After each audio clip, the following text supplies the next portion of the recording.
He said it quietly, as if the walls might bruise if the words were louder. "You should prepare, Margaret." That's all. No trumpet of doom, no crash of cymbals, just the syllables landing on the crinkled paper of my skirt like dust. I watched his mouth shape the sentence again when he explained scans and markers and what they suggest, and I nodded the way a mother nods when a child tells her the sky is blue. Prepare. Prepare for the appointments that would turn days into waiting rooms. Prepare for a body that would not lift the kettle without tremor. Prepare, perhaps, for leaving. There is a kind of cleanliness in directness, so I wiped my eyes before opening the door and told myself not to be dramatic on the bus home.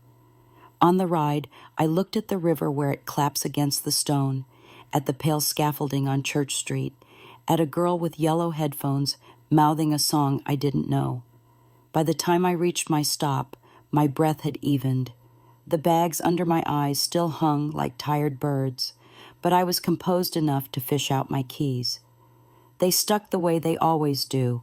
Mark never fixed the lock, though he promised. So I jiggled and pushed and stepped into my own quiet as if it were a church. The clock in the hallway ticked with the same patient reproach it learned when the children were small. It smelled of laundry powder and last night's tea and the rosemary plant I keep on the sill because my late husband Peter used to say rosemary remembers. I stood there with the doctor's sentence in my pocket like a folded note I didn't dare read again and thought, I will tell them gently. I will make it easy to be kind. I set the kettle, practiced one more time in my head. No theatrics, Margaret, just facts, and called Anna first. She answered on the fourth ring with the voice she uses when she is already moving on to the next task. Mom, I'm in the car. Make it quick. I said, darling, I've been to the doctor, and I heard the seatbelt click and her sigh like a shudder. Again? Is it more of that nerve thing? I told her, soft as butter melting. That no. This time it looked different, that the doctor said I should prepare. And she said, prepare for what exactly? They always say worst case to cover themselves. We're slammed this week. Q3 close, you know. I don't, but I said yes. I just thought you should know, I added. And there was a little silence that smelled like rain before she said, okay, keep me posted. I'll try to swing by Sunday. She hung up with a kiss blown into the phone that felt like an apology mailed without a stamp. I made another call. Mark didn't pick up. He is my storm boy, always has been. Big gestures, sudden disappearances. I left a message that sounded so calm, I did not recognize my own mouth. Love, I saw the doctor. He thinks I should prepare. Could you come by tonight? I'd like to see you. By the time I rang Lily, my youngest, I had learned how to say it without the spark that makes people flinch. She listened, she really did, and then she asked if pain means I can't watch Oliver on Tuesdays because they've lost their sitter. I'll manage, I told her. Mothers say that on instinct. It's a reflex like blinking. When the kettle clicked, I poured and held the mug with both hands to feel the heat steady me, then leaned my hip against the counter where Peter used to tap his wedding ring while telling me little jokes he pretended were new. Prepare. For what? For needing help I have not learned how to ask for. Jason from next door came to return my Tupperware, and I almost told him he notices small things, like when the gardenias need deadheading. But I stopped myself because news like this should travel kin first.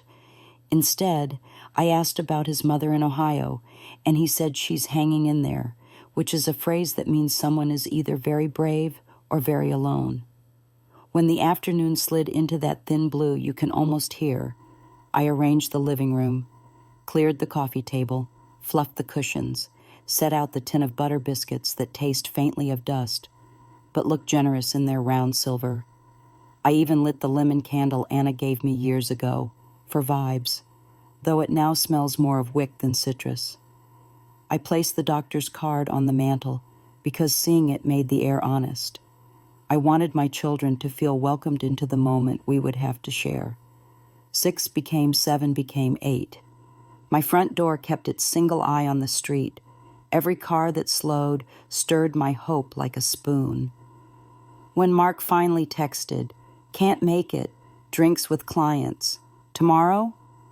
I sat very still, as if a sudden movement might send the message skittering into a truer version. I wrote back, "Of course, be safe." Anna didn't write at all. At 9, Lily sent a heart and a promise for Saturday.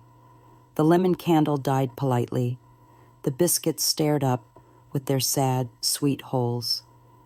In the quiet, my house made the sounds I know, the radiator's shy tick, the refrigerator's old dog sigh, and the hallway clock forgiving me for hanging my hope on it once again. I slept tangled on the sofa because I didn't want to climb the stairs with my unsteady knees, woke at 3 to the sound of rain, and thought about the way Peter used to lay his palm over my belly when the babies were new, as if checking the bread he'd set to rise. There is a tenderness that teaches you how to live. There is also a neglect that teaches you how to disappear without making a fuss. In the morning, I made porridge with too much salt, ate it anyway, and put on my good cardigan, the teal one with the thin elbows. The mirror in the hall told me the truth, a face mapped by years of waking first and sleeping last. I set 2 mugs, just in case someone came by early, then took out the old tin box where I keep important papers. The word prepare had done its work in me. I laid out the will Peter and I wrote after he fell from that ladder fixing the gutter and scared 10 years off me, the deed to the house, a list of the accounts with their silly passwords. Lily scolds me for writing them, but I am a pen and paper woman in a fingertip world. I even found the photograph of me at 19 on Brighton Beach with my hair in a scarf and my smile greedy with light. I tucked it back.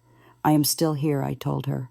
I am still here, and I want someone to look at me the way I once looked at my future. By noon, Anna sent a message. Back-to-back meetings. Can we do a quick call? We did. She put me on speaker. I heard keys, the sigh of a lift, a man asking for Q4 projections, and inside all that clatter, my daughter, who I taught to braid bread and wash behind her ears. "Mom, can we get specifics?" she asked. I gave her the doctor's words. She said, "Okay, but I don't want you catastrophizing. People live with these things for ages." The we in her life is very busy. It leaves crumbs. "I'm not catastrophizing," I said. "I'm preparing." She said she'd circle back. The call clicked off like a lid on Tupperware. I wanted to be angry, but anger takes a back straight enough to carry it, and mine has been softened by years of bending over other people's trouble. Instead, I put on my coat and went to the shop for milk and a loaf I didn't need because buying bread is a way of saying the table will keep calling us to it. At the register, the boy with the dragon tattoo said, "You all right today, Mrs. W?" And I could feel the question like a hand under my elbow. "I'm all right," I said, which was true if you measure all rightness by the fact that my heart still kept time and my shoes still found their mates.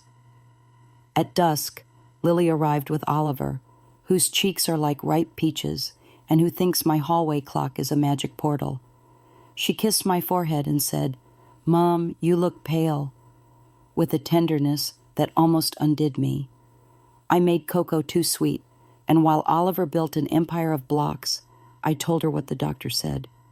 She bit her lip the way she did as a child when scissors wouldn't find the paper's line. "We'll handle it," she said, and for a second, the word we had room for me inside it.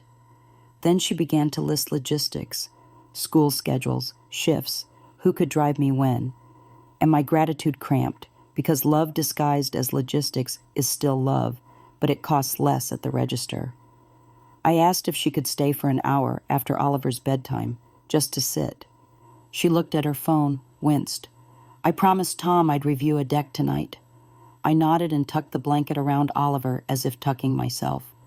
After they left, Mark finally appeared, smelling of lager and aftershave. He hugged me too hard the way men do when they've arrived late to an emotion and want to catch up by force. "Mom, you'll beat it," he said, the optimism of a gambler holding a bad hand. I told him I didn't need cheer. I needed company. He sat for 8 minutes by the mantel, eyes on his phone, thumbs industrious as ants.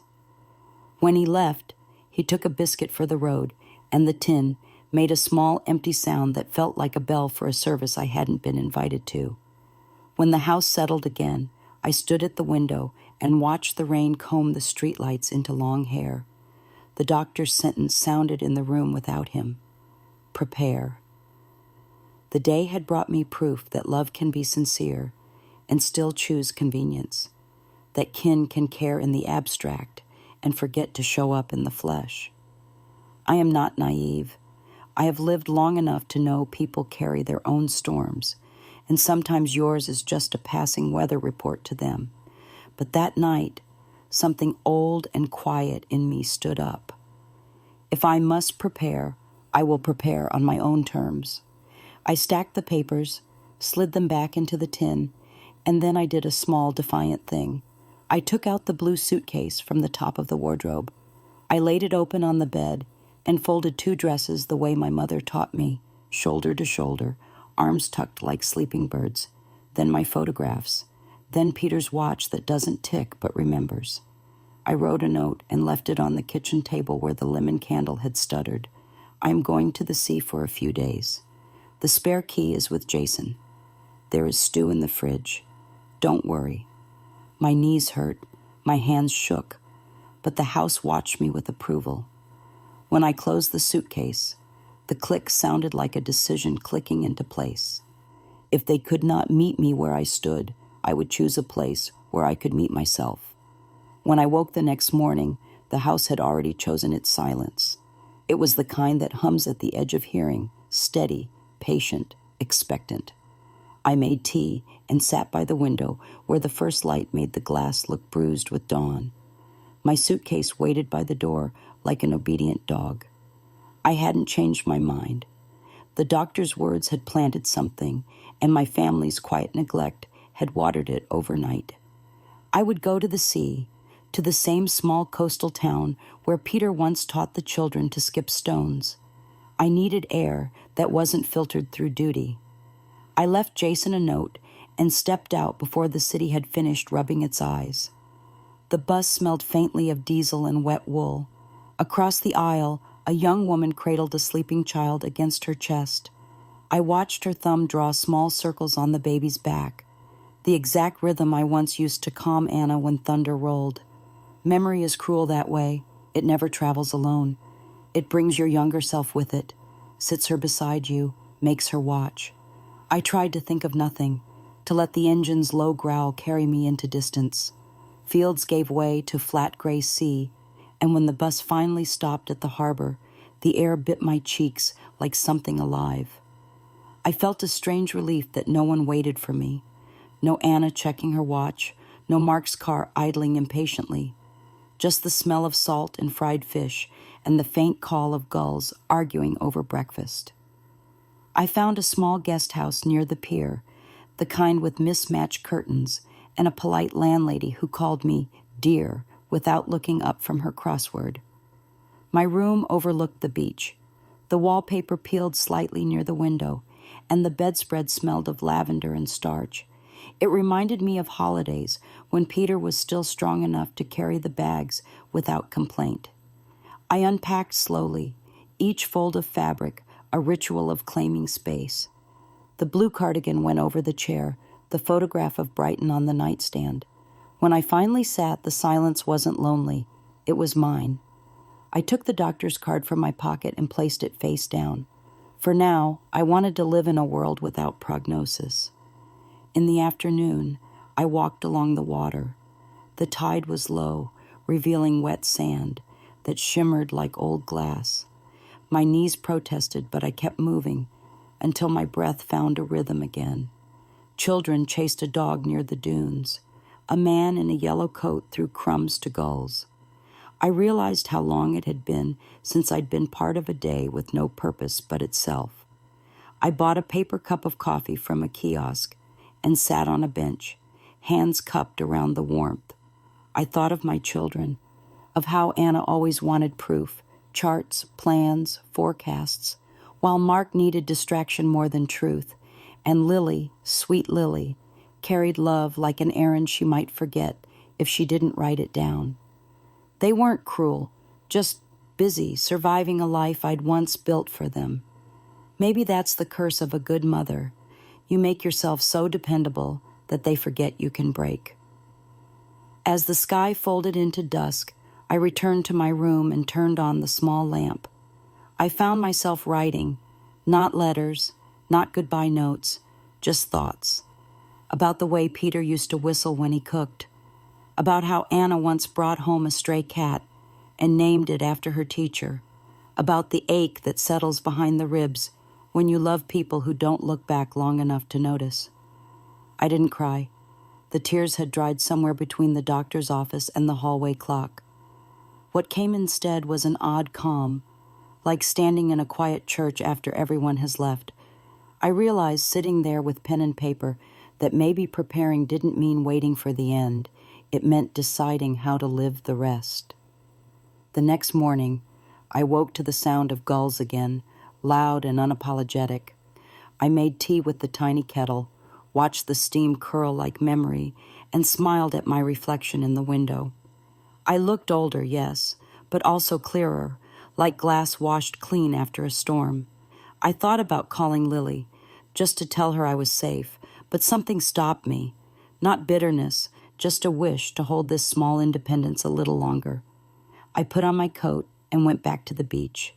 The waves rolled in with that steady, unbothered confidence of things that know their purpose. I whispered Peter's name once into the wind, half out of habit, half out of love. It carried the sound away, folded it into its endless rhythm. For the first time in months, maybe years, I didn't feel like someone's mother, patient, or burden. I was just Margaret, woman, breathing, alive beside the sea.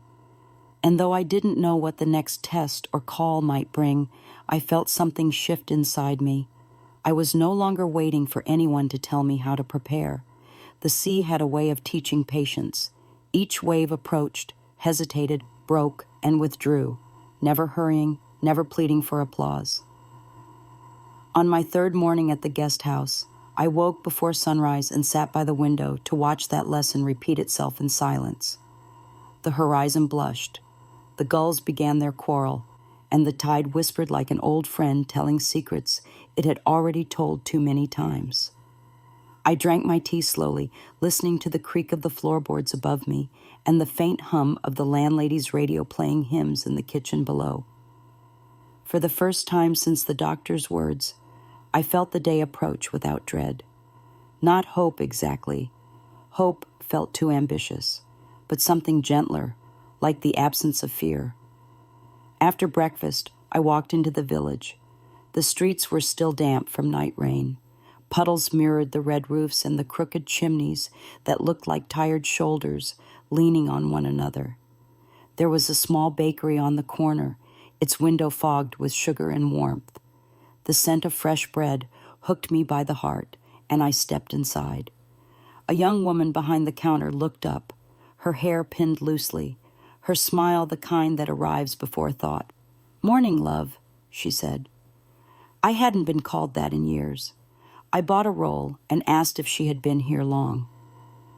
"My whole life," she replied, tying the paper bag with a red string. "People come and go, but the sea keeps the same face. You'll see." I smiled, though her words felt heavier than she knew. I took my breakfast to a bench overlooking the harbor, where the fishing boats rocked with a rhythm older than any clock. The air tasted of salt and diesel. I tore the bread in half and let the crumbs scatter. Somewhere behind me, a church bell rang 9 slow notes. The sound folded into the wind and disappeared, like everything else. I thought again of Anna, of how she would check her calendar before deciding whether to grieve. Mark would joke to cover the fear, and Lily would cry quietly and then tidy the table, as if sorrow were something you could fold away. I wanted to be angry, but anger needs energy, and mine was better spent staying upright. Instead, I whispered a sentence that startled even me. "They'll miss me when I'm gone." It wasn't a wish for revenge. It was a simple truth, spoken aloud, so it wouldn't rot inside me. In the afternoon, the landlady, her name was Nora, I'd learned, knocked on my door with a tray of tea and a plate of biscuits. "You looked a bit pale this morning," she said, setting them down. "If you need anything, just holler." There was something in her eyes, that quiet recognition women of a certain age share, the look that says, "I know what you've carried." We spoke for a while about small things, her cat, the weather, the tourists who never stay past September. When she left, she touched my shoulder gently, like punctuation at the end of a kind sentence. The room smelled faintly of her lavender lotion long after she closed the door. I realized how much I had missed being touched without reason, without agenda, just because someone saw you. Later that day, I decided to walk further than before, past the harbor and the dunes, until the houses thinned and the road bent toward the cliffs. My knees protested, but the ache felt honest. A man was painting on an easel near the edge, a landscape of the sea, all grays and whites and stubborn light. He nodded as I passed, and I asked if he painted every day. "When the weather lets me," he said. "You never know when it'll turn." His voice had the gravel of someone who'd spent a lifetime outdoors. "You visiting?" he asked. "Just taking a few days for myself," I said. He smiled knowingly. "Best kind of holiday, the one you don't owe anyone an explanation for." I walked on, but his words followed me like a warm coat. By the time I returned to the guest house, the sky had darkened to a deep indigo. I opened my suitcase to put away the damp scarf and found Peter's watch lying face up, hands stopped at 4:30. It had been his favorite time of day, the quiet before supper, when the kettle hissed and the world felt briefly complete. I held it to my ear, though I knew it wouldn't tick. The silence between its gears reminded me of the silence that had grown between me and my children. Not hostility, just neglect, measured in seconds, minutes, years. I set it back on the table and promised myself I would not end my story waiting for someone else to start it again. That night, I dreamed of my old kitchen, the one with the yellow curtains Anna hated. In the dream, I was stirring a pot of stew while Peter read the newspaper, and the children chased each other through the hallway, their laughter loud enough to shake the windows. I turned to call them for dinner, and suddenly they were older, their laughter replaced by the clicking of phones and the sound of distant traffic. I woke with tears on my face and the smell of imaginary rosemary in the air. Dreams are cruel that way. They give you back what you've lost just long enough to remind you it's gone. In the morning, I wrote postcards. Not to my children. Those would require explanations I wasn't ready to give, but to myself. "Dear Margaret," I wrote on the first one, "you are still here. You still matter." On the next, "The sea doesn't wait for anyone, and neither should you. I didn't plan to send them. I just wanted the act of writing them to exist." Nora saw me in the lounge and asked if I'd like to join her for supper. I said yes. It had been too long since someone wanted my company without asking for something in return. We ate shepherd's pie, simple and warm, and she talked about her late husband, about how she learned to fix the boiler on her own. "You get tired of waiting for help that never comes," she said. I laughed softly. "You sound like you've been listening to my life." When I went back to my room, I stood at the window again. The tide was high, the moon sharp and full. I thought about calling Anna once more, but I knew how that call would go. Her voice bright, distracted, promising to visit soon. Instead, I whispered a small prayer to the sea. Let me stay brave enough to be alone. The water answered in its endless rhythm. I lay down and closed my eyes. The sound of waves, like a lullaby, meant only for me. For the first time in years, I fell asleep without worrying who might need me tomorrow. On the fourth morning, I woke to rain that sounded like fingers drumming on old parchment. It came steady, not in anger but insistence, as though reminding the town and me that even the sky has days when it must simply release. The window was fogged, blurring the world into soft watercolor. I sat up slowly, joints creaking like tired hinges, and wrapped my shawl around my shoulders. Downstairs, the smell of toast and damp wool drifted from the kitchen. Nora's radio was already playing the morning news, the announcer's voice brisk and unconcerned, as if speaking to a world that still believed in order. I had planned to walk again, but the rain pinned me indoors, so I brewed tea and opened the small notebook I'd started the night before. Its first pages were filled with uneven handwriting, half diary, half confession. I wrote about the sea, about how it had a way of holding grief without judgment. Then, without meaning to, I wrote about Anna's birth. The long night of labor, Peter's trembling hands when the nurse placed her in my arms, the smell of antiseptic and new life.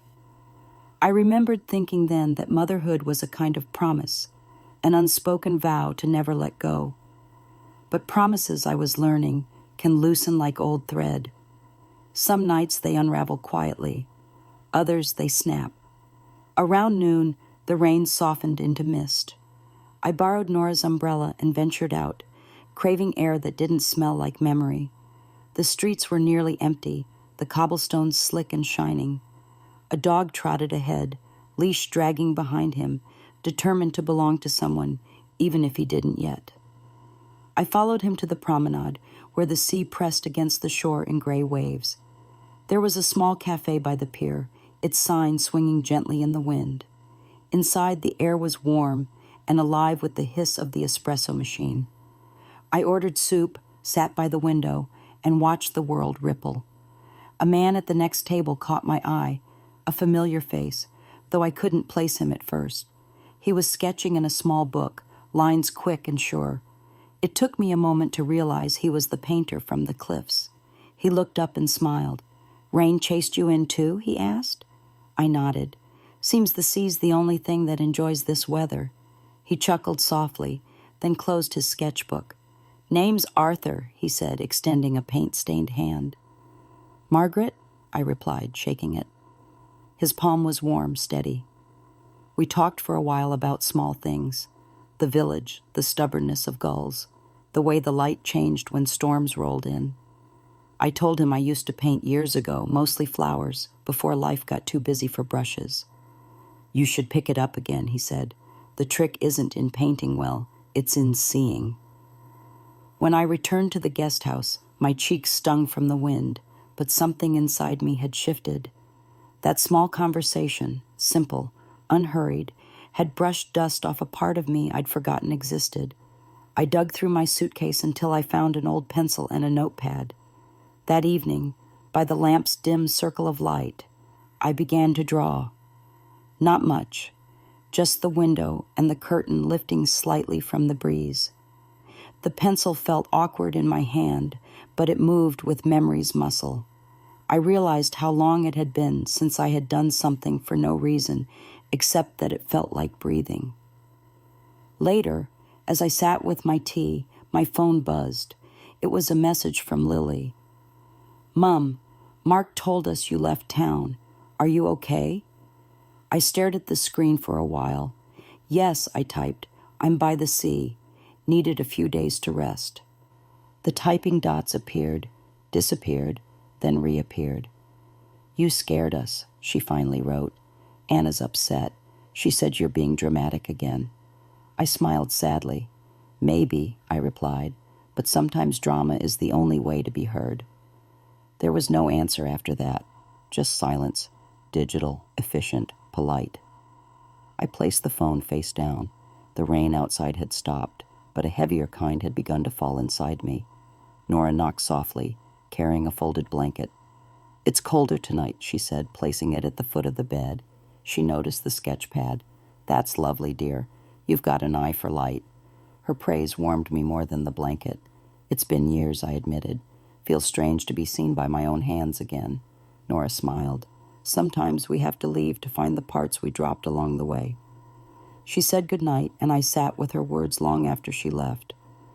At some point, I turned off the lamp and sat in the dark. The sea's rhythm reached through the window, steady as breath. I thought about the doctor's office, the sterile smell, the kind eyes trying to soften hard news, and wondered if he'd known how that one word, prepare, would ripple through my life. Prepare for what? For loss? For solitude? For myself? Perhaps all of it. Perhaps this was what preparation looked like, not boxes checked or wills signed, but rediscovering who you are when no one is looking. Before sleeping, I wrote another line in my notebook. When love forgets to knock, learn to open the door for yourself. It felt like truth, the kind you don't read in poems but live in silence. I closed the notebook, placed it on the nightstand beside Peter's watch, and lay back. Outside, the waves murmured, and for the first time, I didn't feel small beneath their sound. I felt equal, a part of their endless rhythm. I drifted off with that thought. No longer the mother waiting for calls, no longer the patient waiting for results, but a woman simply waiting for dawn. The morning light slid through the curtains like a quiet visitor, soft and deliberate. I woke to the smell of salt and something baking downstairs. Maybe Nora's scones, maybe just the ghost of comfort. The sea outside had calmed after a night of restless wind. It breathed now in slow, even strokes, as though it too had tired of storming. I dressed without hurry, my knees protesting the chill, and stood a moment before the mirror. The woman looking back wasn't frail exactly, but transparent in a way, like glass thinned by time, yet still intact. I brushed my hair, pinned it up, and whispered, "You're doing fine." It wasn't a lie, but it wasn't quite true either. Downstairs, Nora poured tea for two. "You've been keeping to yourself," she said kindly. "Rain's gone. Might do you good to stretch your legs." She was right. The sky outside looked washed, clean enough to start over. So I set off toward the cliffs again, the same path where I'd met Arthur. The air was crisp, the grass still jeweled with dew. I walked slowly, each step deliberate, until the town shrank behind me and the sound of traffic faded into the pulse of the sea. Arthur was there again, painting, his coat flapping, his canvas tilted against the wind. When he saw me, his face broke into an easy grin. "Ah, the lady of the storms returns," he said. I laughed, something I hadn't done without effort in a long time. "Seems I'm haunting your view," I replied. "Please do," he said. "Most people pass without noticing it." I watched him paint for a while, the quick, sure strokes capturing the restless horizon. He asked if I wanted to try. I hesitated. My hands trembled too easily now, but he held out a spare brush like an invitation to breathe. "Just paint what you see," he said. The first touch of color on canvas startled me. The bristles whispered against the surface, awkward yet alive. I painted the line where sky met water, then the shadow of a wave. My strokes were uneven, trembling, but each one felt like reclaiming something long stolen. When I stepped back, Arthur tilted his head. "You've got feeling," he said softly. "Most people only have technique." I smiled, embarrassed and strangely proud. "It's been decades," I said. "Peter used to tease me, said I'd end up painting the world into order." Arthur's eyes softened. "Maybe the world could use a bit of your order again." We talked for hours without noticing time, about color, about memory, about the strange dignity of getting older while the world keeps sprinting. He told me he'd lost his wife 3 winters ago. "After she passed," he said, "I stopped painting for nearly a year. Thought I'd used up everything worth saying. Then one day the sea looked at me, and I couldn't stand not to answer." His words settled in me like warm stones. Loss was a language we both spoke fluently, though neither of us had asked to learn it. When I returned to the guest house that evening, I felt light in a way that had nothing to do with the air. Nora noticed. "You've got color in your cheeks," she said. I told her I'd paint it again. She clapped her hands. "See that? Sometimes strangers remind us who we were before we started waiting." Her words echoed long after she went back to the kitchen. I poured myself tea, added honey, and sat at the small table with my sketch pad. My phone lay silent beside it, face down, the screen black. I hadn't heard from any of the children in days. Perhaps they thought my silence was punishment. Perhaps they were relieved by it. Either way, the quiet had stopped hurting. It had become space, mine. Still, that night, loneliness crept in, like a tide you think you've outrun. I tried to read, but the words blurred. I closed the book and instead took out Peter's watch again. I turned it over in my hands, tracing the faint engraving on the back, MP 1978. My initials, his gift. I remembered that anniversary. He'd wrapped it in newspaper, pretending it was a kitchen timer. "So you stopped burning dinner," he'd joked, and I'd smacked his arm, laughing until tears came. The ache of memory is strange. It hurts and heals in the same breath. The next morning, a knock came at my door. When I opened it, Arthur stood there holding a rolled canvas. "A gift," he said. Inside was a small painting, my hand holding the brush, mid-stroke, the sea blurred in the background. "To remind you that you're still creating," he said. My throat tightened. "Arthur, I can't." "You can," he interrupted gently, "and you will." I hugged him, lightly, but with the gratitude of someone who hadn't been seen in far too long. After he left, I sat staring at the painting for what felt like hours. It wasn't just art. It was proof. Proof that even now, with the doctor's words coiled somewhere in my future, life could still surprise me with kindness.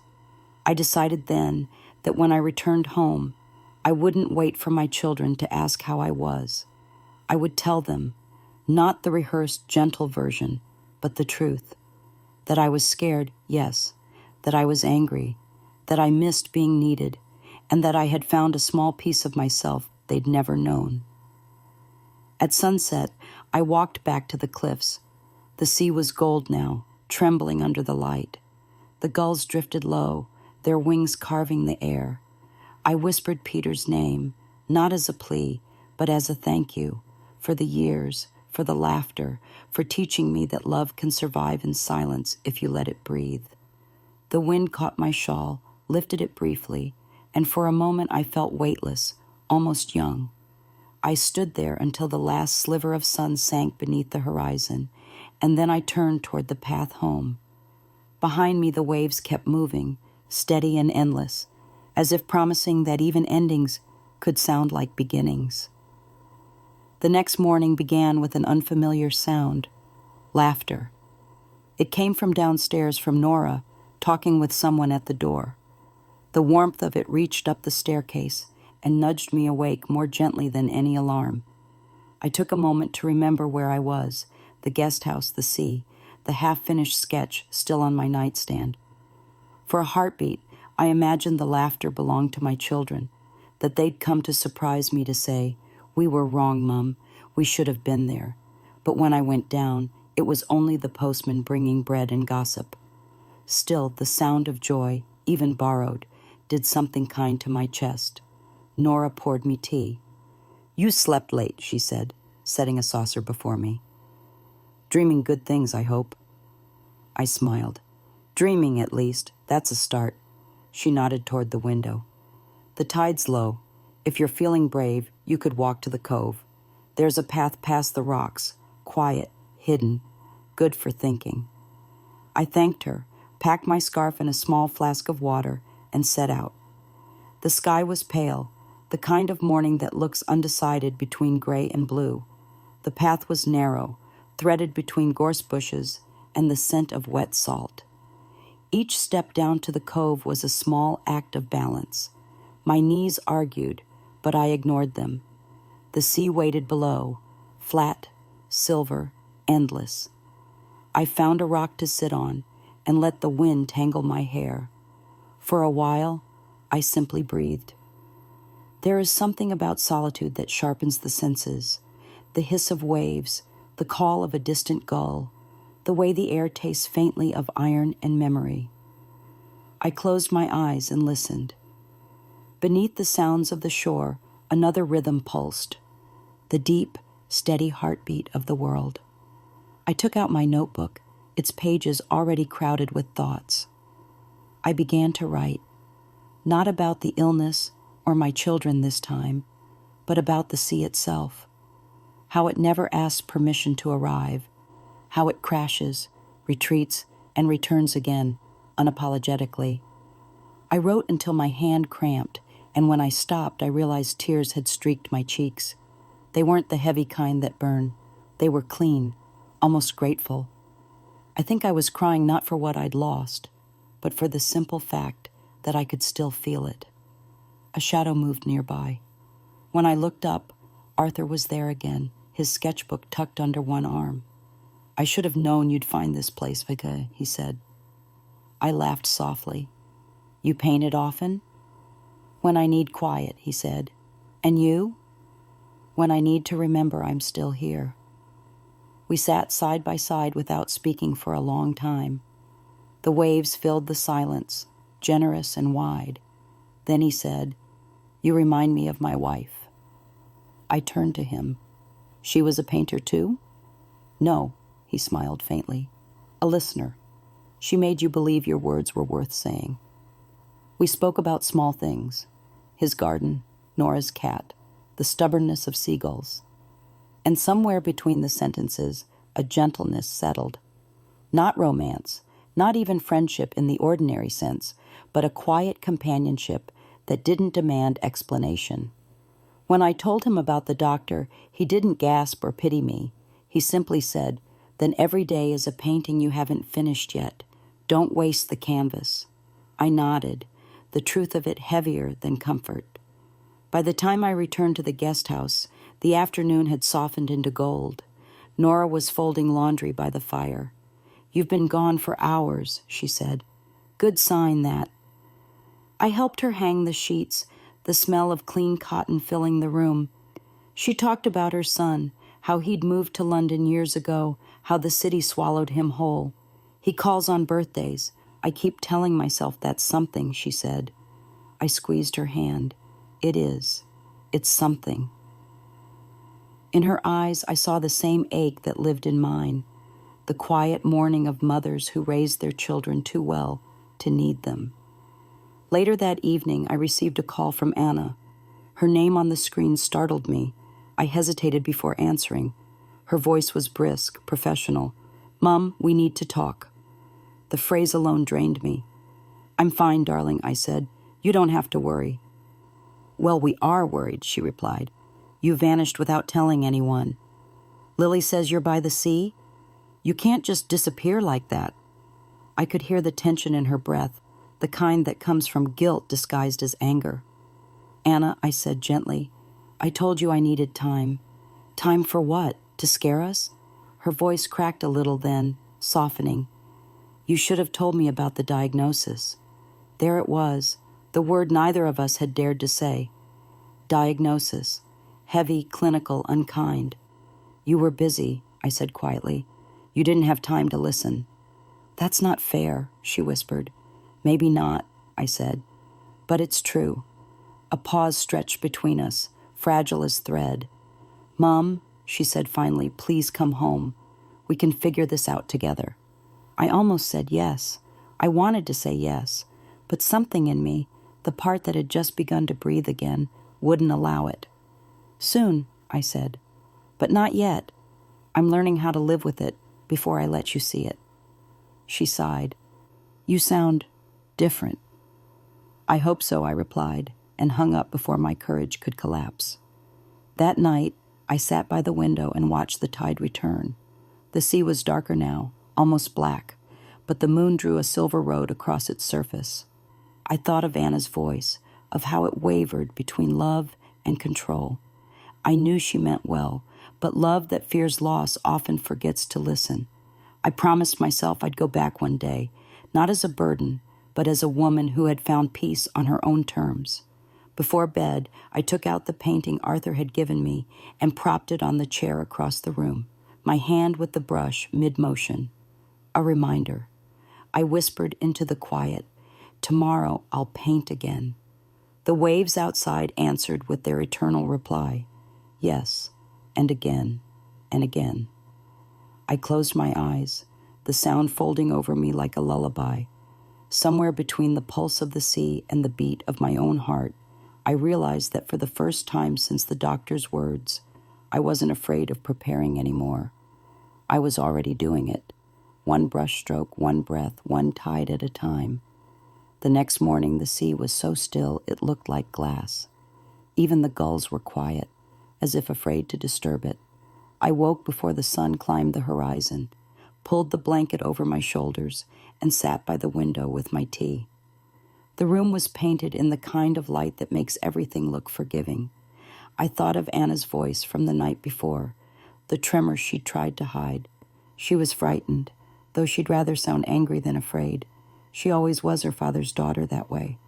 I wanted to call her back, to say I understood, that I wasn't running away from them but toward myself. But words I'd learned often arrived too early or too late, and timing is a kind of grace. So instead, I whispered her name into the quiet. The air carried it nowhere and everywhere at once. After breakfast, I decided to visit the market in the village square. It was Saturday, and the town had woken into color, stalls spilling over with flowers, bread and fish so fresh the silver of their scales still caught the light. The smell of salt mixed with warm pastry and the chatter of people who had the time to talk. I walked slowly between the stalls, touching oranges, listening to vendors call out their prices. A little boy offered me a seashell, cupped in both hands. "For luck," he said solemnly. I gave him a coin and kept the shell. Its spiral fit perfectly between my fingers, cool and smooth. Arthur appeared near the flower stall, carrying his easel under one arm. "You again," he said, smiling. "You're making this place dangerous, Margaret. People might start thinking the world is still gentle." I laughed. "And you'd be to blame?" "Maybe," he said, "but it's a good kind of trouble." He bought me a bunch of white daisies and insisted on walking me back toward the cliffs. The path was bright with sunlight, and the air smelled of earth warming after rain. "You know," he said, "when I paint the sea, I'm not really painting water. I'm painting time." I turned to him curious. "Time?" "Yes. It never stays still, yet it's always the same. Like us, when we're lucky." We stopped near the edge where the wind whipped the smell of salt and wildflowers into something almost sweet. Arthur set down his easel. "Would you like to sit?" he asked. I nodded. He began sketching me, his eyes darting between paper and horizon. I felt oddly at peace under his gaze, not self-conscious, just seen. "You have that look," he said after a while, pencil scratching softly. "Like you've survived something you haven't told anyone yet." I smiled faintly. "Maybe that's just age, or maybe it's the story I'm still writing." "Then write it," he said simply, "before someone else tries to write it for you." When I returned to the guest house later that afternoon, Nora was waiting by the door.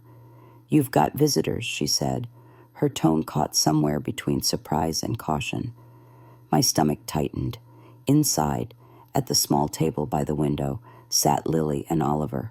My grandson leapt up when he saw me. "Grandma," he cried, running into my arms. His hair smelled like rain and apples. I held him so tightly he squeaked. "Careful," Lily laughed through her tears. "You'll break him."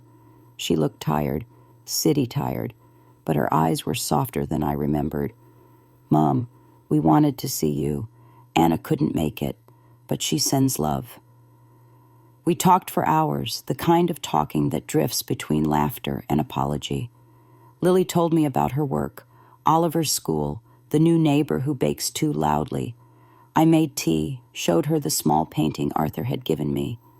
"It's beautiful," she said. "You look happy." The word hung between us like something delicate. "I am," I said, and meant it. She frowned gently. "But you're sick, Mom." "Yes," I said, "and I'm also alive. They can both be true." She took my hand. "We've been worried. Anna thinks you're in denial." I smiled. "Maybe I am, or maybe denial is just hope with bad manners." After supper, I walked them to the bus stop. Oliver pressed the seashell I'd been carrying back into my palm. "You can keep it," I told him. "It's yours." "You'll need it more," he said earnestly. "For luck." The bus doors closed with a sigh, and as it drove away, Lily waved until I couldn't see her anymore. The air felt suddenly large and quiet. I stood there for a long time, listening to the echo of their laughter in the wind. Back in my room, I found a note under my door. Arthur's handwriting. Meet me by the cliffs at sunrise. Bring your brushes. I smiled. It had been years since anyone had given me something to look forward to. I packed the small set of paints Nora had lent me, tucked the shell from Oliver into my pocket, and went to bed early. The night outside was bright with stars, the kind Peter used to point out to the children. That's Orion's belt, he'd say, and there's the North Star. No matter how lost you are, it's always there. I whispered his name once, softly. You'd like this place, I said. It remembers people kindly. I dreamed again, but this time it wasn't of hospitals or empty hallways. I dreamed of color, the sea painted in shades of forgiveness, the sky a quiet blue that didn't need to prove anything. When I woke, my pillow was damp, but I was smiling. At dawn, I made my way to the cliffs. The air was cold enough to sting my cheeks, and the sea glowed faintly gold. Arthur was already there, 2 canvases set up, 1 for each of us. I thought we could paint the same thing, he said, and see if it turns out different. I dipped my brush into the paint, my hand steadier than I expected. The first stroke came easily, the second even more so. The sea began to take shape, not as I saw it, but as I felt it, endless, forgiving, alive. When I looked over, Arthur's painting was softer, full of movement. You've painted the wind, I said. And you've painted its silence, he replied. We worked until the sun was high. When I stepped back, I realized my canvas wasn't just the sea, it was memory. The faint outline of Peter's shoulders, the curve of a child's hand, the shadow of a woman learning not to disappear. I felt tears prick, but they weren't sad. Arthur placed a hand on my shoulder. There, he said. You've made something the tide can't wash away. That night, I propped the painting by my bed. The colors glowed softly in the lamplight, blue, gold, gray, and something unnamed between them. For the first time in years, I didn't pray for more time. I just whispered, thank you, to the room, to the sea, to whatever mercy had allowed me to stay long enough to feel whole again. And when I lay down, the world outside kept breathing with me, calm and endless, as if it too was finally at peace. I woke to the sound of gulls and the smell of paint still clinging to my fingertips. For a moment, I didn't remember where I was, only that I was alive, and the light spilling across the room felt kind. The painting leaned against the wall opposite my bed, still wet in places. The sea on the canvas looked almost real, as if it might spill over if I reached out. I sat up slowly, knees stiff, heart calm. Outside, the tide was receding, whispering its slow goodbye to the sand. Downstairs, Nora was already humming to herself. You and your painter friend made quite a sight yesterday, she said as I poured tea. Half the town saw you up there. I laughed softly. He's stubborn, I said. He thinks art cures everything. Nora handed me a plate of toast. Maybe it does in its own way. Her tone was gentle, but her eyes searched mine. You look different, dear. There's something in your face. Peace, maybe. I smiled. It's the sea, I said. It teaches you to let things come and go. After breakfast, I took the path down to the beach. The air was sharp, the kind that wakes your lungs with every breath. The waves rolled in slow, deliberate folds, each one folding into the next without hurry. I walked near the water's edge, shoes in hand, the cold sand molding itself around my feet. I remembered walking this same way years ago, when Peter was still alive. He used to tease me for collecting shells. You can't keep the sea, Maggie, he'd say. It always takes itself back. And yet I had always tried. Maybe I still was. Halfway down the beach, I saw Arthur. He was standing on the rocks, sketchbook open, his coat flapping in the wind. When he noticed me, he raised a hand. "Morning," he called. "You're up early." "Old bones don't sleep late," I said, and climbed toward him, careful not to slip. He turned his sketchbook toward me. It was a drawing of the cove, the tide pulling back, gulls caught mid-flight, the light just beginning to change. "You draw fast," I said. "Only when I'm afraid of forgetting," he replied. We sat for a while, saying nothing, the kind of silence that feels full instead of empty. I watched the horizon, how it bent slightly, how the line between sea and sky blurred when the wind rose. "When I was young," I said, "I thought the sea was endless. Now I think it's just wide enough to hold all the things we can't say." Arthur nodded. "That's what makes it holy." He reached into his coat pocket and pulled out a small folded piece of paper. "Here," he said, "I was going to give you this later, but now feels right." Inside was a postcard of an old painting, a woman standing by the water looking out, her face hidden. "To remember you by when you go back," he'd written on the back. My throat tightened. "Arthur, I don't know what to say." "Then don't," he said simply. "Just promise me you won't stop painting when you leave." Leave. The word sat heavy in the air. I hadn't thought much about returning home, though I knew the time was coming. The world I'd left, my children, the unfinished sentences, the unanswered calls, waited somewhere beyond the horizon. "I'm not ready," I said quietly. "No one ever is," Arthur replied. "That's why you go anyway." When I returned to the guest house that afternoon, Nora handed me my phone. "It's been ringing all morning," she said. "Your Anna's persistent." I sighed and went upstairs before listening to the messages. Anna's voice filled the room, worried, brittle. "Mom, please, we need to know what's going on. I talked to your doctor. He said the next appointment is due. We'll come get you if we have to." I sat on the edge of the bed, the words pressing down like a weight. I loved my daughter, but love can suffocate when it mistakes control for care. I looked around the room, the soft light, the scent of the sea, the painting drying by the wall, and realized how deeply I belonged here. This small space had become more home than the house filled with my absence. But part of love, I supposed, was returning even when it hurt. I took out my notebook and began to write a letter, not to explain, but to make sure my truth was on paper, in case words failed me later.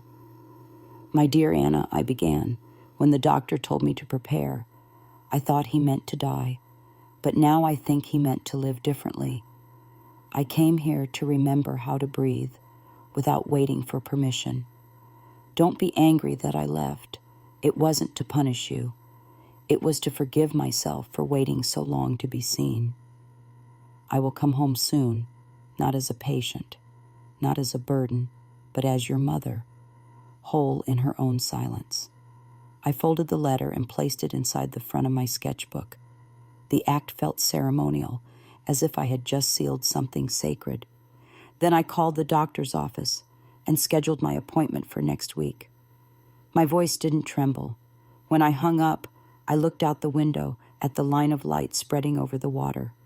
The sea kept breathing, the way it always had, untamed, unstoppable, eternal. That evening, Nora and I shared dinner by the fire. She poured a little sherry into 2 mismatched glasses. "To new friends," she said, raising hers. "And to unfinished stories," I added. The glass clinked softly, a sound like gentle closure. Later, I packed my suitcase slowly, the blue cardigan, my sketch pad, the seashell from Oliver, the postcard from Arthur, all the small pieces of this borrowed life. I left the painting leaning against the wall. I wanted it to stay where it was born. A part of me would stay with it anyway. Before bed, I stepped outside. The night was still. The air smelled faintly of salt and earth, the kind of scent that belongs to places that heal quietly. I looked toward the dark outline of the sea and whispered, "Thank you. Not for saving me, nothing so grand, but for teaching me how to stand still and listen." When I went back inside, I noticed a slip of paper under my door. Arthur's handwriting again. "The sea remembers everyone who listens long enough." I smiled. Then I turned off the lamp and lay down, the postcard on the nightstand, the waves whispering their endless benediction through the open window. For the first time, the word prepare no longer sounded like an ending. It sounded like a beginning waiting patiently for my return. I left just after dawn, suitcase in hand, the air sharp with the scent of wet earth and tide. Nora stood in the doorway in her apron, flour dusting her cheek. "You sure you've had enough of us?" she asked with a smile that trembled slightly. "Never enough," I said, "but there's a clock ticking somewhere that wants me back." She pressed a small paper parcel into my hand. "Scones," she said, "so your journey doesn't taste lonely." I hugged her tightly.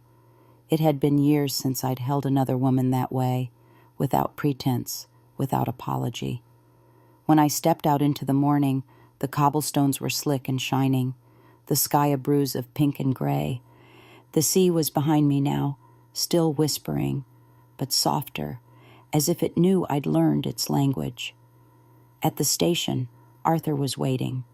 His scarf was caught in the wind, paint stains fresh on his fingers. "I thought you might need someone to wave," he said. I laughed through the lump in my throat. "You'll make me cry before the train even comes." He handed me a folded envelope. "Open it later," he said, "when you're home, when it's too quiet." I promised I would. The whistle sounded then, that old lonely call that makes every farewell feel final. He lifted a hand as the train began to move, and I pressed my palm against the glass. The town slid away, then the cliffs, then the last sliver of sea. I whispered goodbye to the horizon, knowing it would wait for me whether I returned or not. The journey home felt longer than it should have. The world outside the window passed in shades of green and gray, fields stitched together by hedgerows and memory. I watched them all, feeling both full and empty at once. Somewhere past the halfway mark, I opened my notebook and reread the letter I'd written to Anna. The words didn't hurt anymore.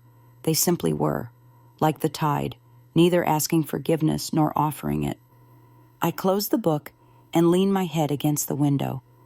My reflection looked back, softer, calmer, older in a way that didn't frighten me. By the time I reached the city, the sky had turned the color of tin. My street was exactly as I'd left it. Neat lawns, quiet driveways, the faint hum of life moving efficiently. The house looked smaller than I remembered, the paint a little more faded, the curtains drawn in the front window. For a long moment, I couldn't bring myself to unlock the door. The key felt heavier than it should. When I finally turned it, the familiar click echoed down the hall like a sigh. The air inside smelled of dust and lemon cleaner, sterile, waiting. I set the suitcase by the stairs and stood in the middle of the living room, listening. The clock still ticked, the kettle still whistled faintly when I turned the tap. Even silence, it seemed, had kept its routines. I unpacked slowly. The seashell went on the windowsill, the postcard from Arthur beside Peter's old watch. The house didn't resist me, but it didn't welcome me either. It was a space that had forgotten my footsteps. I made tea just to fill it with sound. Steam curled into the air like a ghost rehearsing its shape. I sat at the kitchen table, the same one where Anna had once done her homework, where Peter had balanced the bills, where I had waited for phone calls that never came. I wanted to cry, but didn't. The tears belonged to another season. In the afternoon, the doorbell rang. When I opened it, Anna stood there, her arms crossed, her face somewhere between relief and accusation. "You came back," she said. "I said I would." Her eyes scanned my face, looking for sickness, for weakness, for anything that would make her fear real. "You look," she began, then stopped. "Different," I offered. "Yes, lighter." She stepped inside hesitantly, as though entering a museum. "You could have told me you were coming. Would you have let me?" I asked softly. She didn't answer. We sat across from each other at the kitchen table. For a while, neither of us spoke. Then she said, "I was scared, Mum. When the doctor called, I thought," her voice cracked, "I thought I'd already lost you." I reached across the table and took her hand. You hadn't. You still haven't. She held on tightly, her fingers cold and trembling. I don't know how to do this, she whispered. Neither do I said. But maybe that's the point. Maybe we just start. We talked until the light began to fade. I told her about Nora, about Arthur, about painting again. I didn't mention the word illness once, and she didn't ask. There would be time for that later. When she left that evening, she hugged me harder than she had in years. Call me tomorrow, she said. I promise, I replied. After she drove away, the streetlights came on one by one, tiny moons suspended in the quiet. Inside, I made another cup of tea and opened Arthur's envelope. Inside was a small watercolor, 2 figures on a cliff, one painting, one watching the sea. Beneath it, he'd written in a firm, slanted hand, "When the world forgets to look at you, paint yourself back into it." I pressed the paper to my chest and closed my eyes. His words felt like a hand on my shoulder, steady and kind. That night, I lit the lemon candle Anna had once given me. Its scent was faint now, more memory than citrus, but it filled the room with a softness I hadn't felt here in years. I looked around the house, the chipped mug on the counter, the ticking clock, the worn rug Peter had chosen, and for the first time, it didn't feel empty. It felt paused, waiting for breath. I picked up my sketch pad and turned to a blank page. My hand didn't shake as much this time. I began to draw, not the sea, not the cliffs, but my own kitchen, the light on the teapot, the faint reflection of a woman in the window. Line by line, the house came back to life beneath my pencil. The loneliness loosened its grip. I wasn't painting escape anymore. I was painting return. Outside, the wind shifted, carrying the faint smell of rain. I could almost hear the sea in it, far away but faithful. I smiled and kept drawing, each stroke a quiet promise. I am here. I am still preparing, but not for an ending, not anymore. For a life that even now still has something to unfold. The morning after Anna's visit, sunlight spilled through the curtains, like a blessing I hadn't asked for, but deeply needed. It painted golden squares on the floor, touching the seashell, Arthur's postcard, Peter's watch, each one a fragment of the life I had gathered back to myself. The house, which had once felt like a tomb of old echoes, was breathing again. I could hear it in the soft hum of the refrigerator, the tick of the clock, the quiet sigh of the kettle as it began to heat. Ordinary sounds, yet they felt sacred. I moved slowly through the rooms, touching the edges of furniture, straightening a photograph frame, wiping dust from the piano that hadn't been played since Peter's hands last touched its keys. The photograph on top of it, me, Peter, and the children in a garden full of daisies, had yellowed around the edges. I traced his face with my fingertip. "You'd laugh at all this fuss," I whispered. "You always said I make life louder than it needs to be." After breakfast, I went into the small room we used to call the study. Sunlight fell on the desk like an invitation. I took out my paints, the same small set Arthur had insisted I bring home, and laid them out with the precision of a ritual. My brushes trembled a little, but not from fear, just from the weight of meaning. I began to paint the kitchen window, the one that faced the garden. Outside, autumn had started to show itself. Rust edges on the leaves, a single sparrow perched on the fence, the soil dark from last night's rain. I wanted to capture the stillness, the quiet dignity of things that endure. Halfway through, the phone rang. It startled me. I wasn't used to noise anymore. It was Lily. "Mom," she said, her voice bright. "Oliver wants to visit again. He drew you something at school." I smiled, warmth spreading through me. "Of course," I said. "Tell him I'll bake cookies." "Chocolate chip? Is there another kind worth making?" She laughed, and it filled the space like music. When we hung up, I sat there for a while, letting the silence settle again. Later, Anna called. Her tone was gentler this time, cautious but tender. "Mom, the doctor called me. He said your results were better than expected." I took a slow breath. "I know, he told me too." There was a pause, then her voice softened further. "You sound peaceful." "I am," I said. "And you, my love?" "Trying," she whispered. "But it's easier knowing you're okay." "Then we'll both keep trying," I said. "That's all we've ever needed to do." After the call, I sat on the porch with my tea. The light had turned honey-colored, and the garden smelled faintly of rosemary, the plant that had survived everything, just as I had. I thought of the doctor's word again, prepare, how it had once sounded like a verdict and now felt like an instruction for living. I had prepared, yes, but not for dying. I had prepared to see beauty again, to forgive my children, to forgive myself for expecting too much and asking too little. I had prepared to remember that life, even when small, can still be vast inside. In the late afternoon, there was a knock on the door. For a second, I thought I'd imagined it. When I opened it, Arthur stood there, wind-blown, his scarf tangled around his neck. "You didn't think I'd let you vanish without a goodbye, did you?" he said. I laughed, stunned. "Arthur, how did you—" "Nora told me where to find you. Said you might need a hand hanging your paintings." He stepped inside, his eyes scanning the walls. "You've been busy," he said softly. "You brought the sea with you." We spent the evening hanging my sketches, small ones at first, then the larger canvases I'd started since coming home. The walls bloomed with color, grays, blues, soft golds, and the faint blush of dawn light. When we finished, we sat in the kitchen with tea and the last of Nora's scones. "You've made a gallery of your own life," he said. "I think that's the best kind." "It's not finished," I said. "Neither am I." He smiled. "Good. Then you'll keep painting." Before he left, he gave me a small wrapped parcel.